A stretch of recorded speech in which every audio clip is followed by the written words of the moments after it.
हमारे बिने राजभर भैया की देख रेख में कहना है, कौनो दुल्हन के दुल्हा परदेश चला गए अरविंद भैया,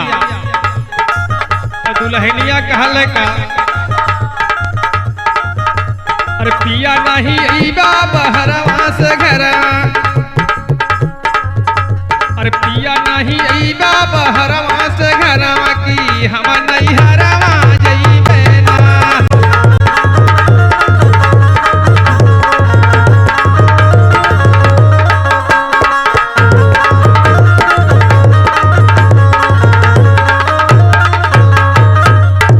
कहले ये रजू इतना दिन हो गए तो के परदेश रहत, अब वो हमार ख्याल ना करता। सासू जी बोले नंद जलिकारी पड़ता दुखवा बलम बड़ा भारी,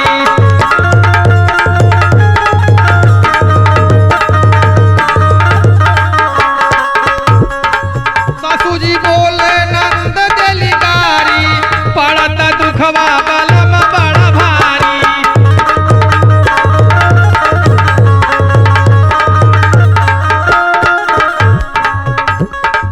छोड़ के आवा तू पिया सहरिया, काले राजू तने को निक ना लागत पर ए छोड़ के आवा तू पिया सहरिया की हम नहीं हरवा जइबे ना।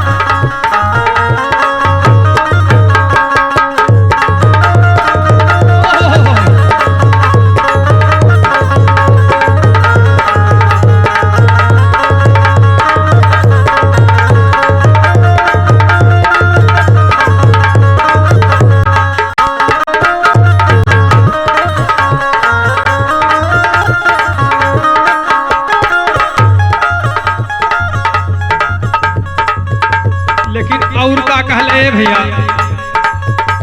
ए निरखु सजनवा जो घर नहीं आईबा, एक एक बतिया बिने से बतईबा।